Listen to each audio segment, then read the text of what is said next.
Hello everyone, welcome to Naija Media Connect, your trusted home for credible political analysis, exclusive insights, and stories that shape Nigeria's future. Tonight's report is not rumor, it is not speculation, it is first-hand revelation, straight from the mouth of a sitting governor. And what you are about to hear has already sent shockwaves across Nigeria's political landscape. Before we begin, please like this video, subscribe to Naija Media Connect, and turn on the notification bell so you never miss exclusive political breakdowns and breaking national stories.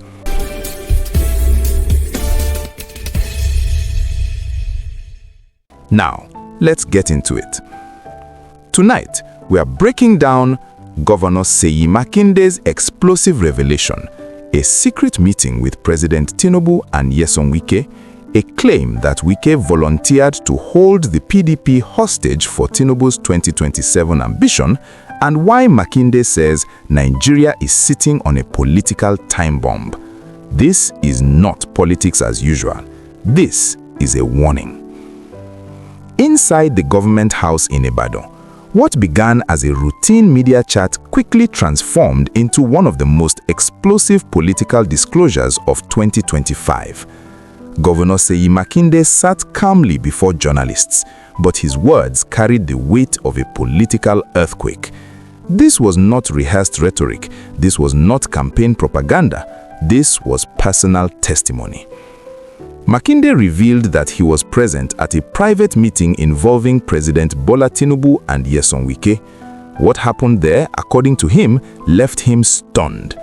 In his words, Wike volunteered, unprovoked, to hold the PDP down to ensure Tinubu's re-election in 2027. Let that sink in. The president did not ask, the offer came freely. Makinde said he was visibly shocked. As a founding stakeholder in PDP's future, as a governor elected on the party's platform, he confronted Wike directly. This was not a private disagreement. This was a moral and political confrontation. Makinde made one thing clear. You are free to support whoever you want, but do not speak for PDP. In the same breath, Makinde issued his clearest declaration yet. No ambiguity. No political gymnastics. He will not support President Tinubu in 2027. Not privately, not publicly, not strategically. For Makinde, this was about principle, not power. This revelation ripped open what many had suspected but few could prove.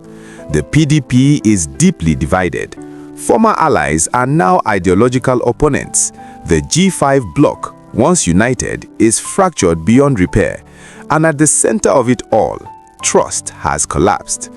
Makinde did not mince words.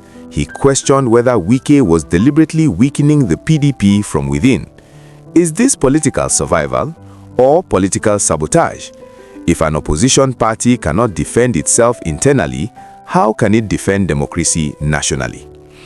One of Makinde's most powerful moments came when he asked a question now echoing nationwide. Have hunger and anger defected to APC too? Governors may defect, politicians may switch parties, but hunger, inflation, youth unemployment, those realities remain untouched. Makinde issued a chilling warning. If leaders continue to ignore the suffering masses, Nigeria risks something far more dangerous than electoral defeat, mass uprising. He referenced Arab Spring-style revolts, where citizens overwhelmed entrenched elites. His message was clear. The people are watching, and they are reaching their limit. With 26 out of 36 states now controlled by APC, Makinde raised a red flag. Is Nigeria drifting toward a one-party state? Democracy, he argued, is not just about elections, it's about competitive opposition. Without balance, power becomes unchecked. Makinde revealed that President Tinubu personally asked him to help organize APC in Oyo State. His response? A firm no. Not out of disrespect, but out of conviction. He believes political plurality is essential for Nigeria's survival. Makinde also addressed comparisons with Wike. By age 29, Makinde had earned $1 million from an engineering contract with Mobil. This wasn't bragging, it was context. Power, he implied, is not his motivation. Service is. When asked about 2027 ambitions, Makinde stunned the room. His response? I am overqualified. Not arrogance, but confidence built on experience, governance, and results. Still, he refused to formally declare, for now. Makinde believes Nigeria's political class has become disconnected from reality. Luxury convoys, private jets, policy decisions without consequences. Meanwhile, ordinary Nigerians struggle to eat. This disconnect, he warned, is explosive. Makinde predicts 2027 will shock Nigeria's elite, not because of personalities, but because of voter anger. He believes Nigerians will vote emotionally, desperately, and decisively. If PDP fails to reform internally, if betrayal replaces ideology, if ambition outweighs unity, then the party risks irrelevance. Makinde's message was not destructive, it was corrective. Tinubu may control power today, but legitimacy depends on consent. A divided opposition may help short-term victory, but long-term stability requires trust. This story is bigger than Makinde, bigger than Wike, bigger than Tinubu. It is about Nigeria's democratic soul and whether the system can still self-correct. To understand the gravity of what Governor Makinde revealed, we must examine the psychology of power in Nigerian politics. Nyesom Wike is not a political novice. He is strategic, confrontational, and highly transactional. Makinde's account suggests that Wike's offer to President Tinubu was not accidental, it was calculated. In Nigerian politics, influence is currency. By positioning himself as the bridge between the ruling party and the opposition, Wike potentially increases his relevance, leverage, and bargaining power. But at what cost? When loyalty to ambition overrides loyalty to party ideology, the political system itself begins to fracture. This revelation hit harder because of who Seyi Makinde is. Makinde is not a career politician who climbed through patronage networks. He is a technocrat turned public servant. He entered politics after establishing private sector credibility. He governs with data, not drama. So when Makinde speaks calmly, without insults, without exaggeration, the nation listens. This was not an emotional outburst, it was a measured warning. And that is what makes it dangerous for those who prefer silence. What was meant to be a local media interaction in Ibadan has now transformed into a national political alarm bell. From Lagos to Abuja, from Port Harcourt to Kano, political analysts, party leaders, and ordinary citizens are asking the same questions. Who is really loyal to whom? Can opposition parties survive internal sabotage? And is Nigeria's democracy being quietly hollowed out? Makinde's media chat did not just expose individuals, it exposed a system under stress. Makinde warned that when opposition voices are weakened, not by elections but by internal compromise, democracy begins to suffocate. Opposition is not an enemy of government, it is its balance. Without strong opposition, policies go unchallenged, accountability fades, citizens lose alternatives, and when people lose peaceful options, history shows they often turn to unpredictable ones.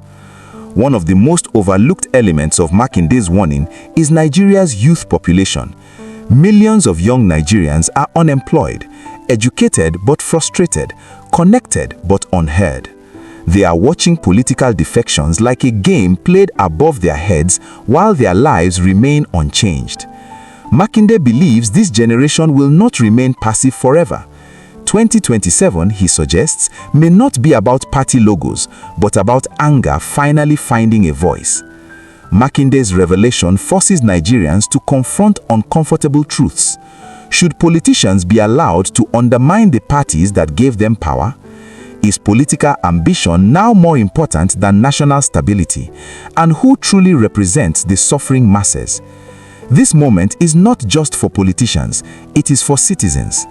Democracy survives only when people demand integrity, not just during elections, but every single day. As we approach the final stretch of this analysis, one thing is clear. Nigeria is entering a dangerous political season.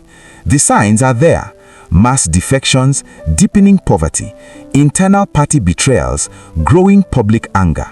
Governor Seyi Makinde's message was not a threat, it was a forecast that says, ignore the people at your own peril. Because when hunger, anger, and hopelessness converge, no political structure, no matter how powerful, is immune.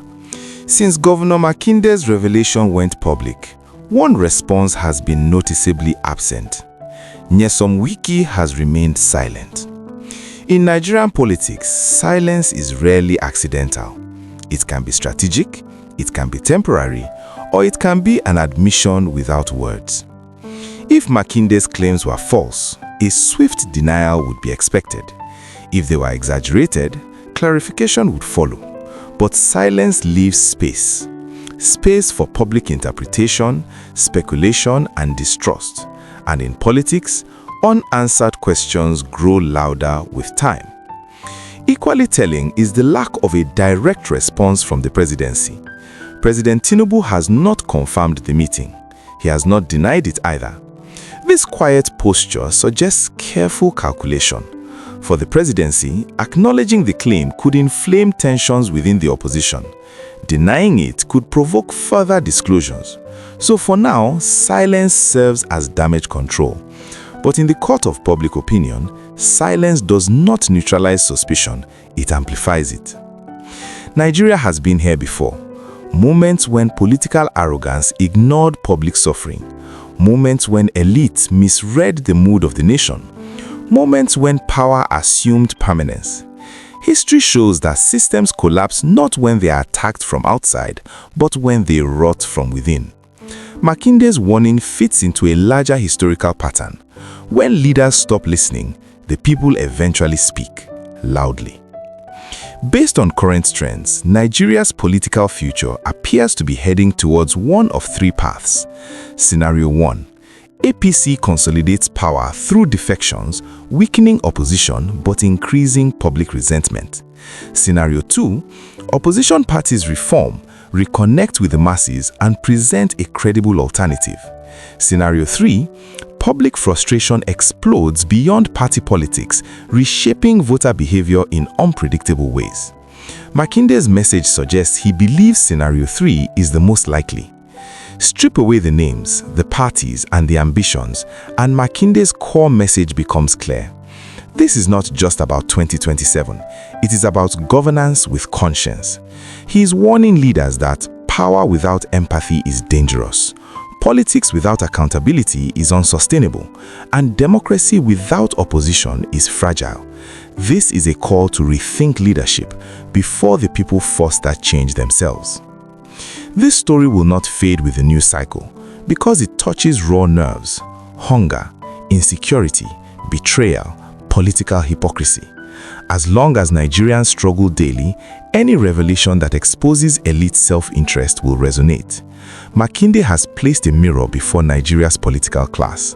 What they do next will determine whether this moment becomes a turning point or a missed warning.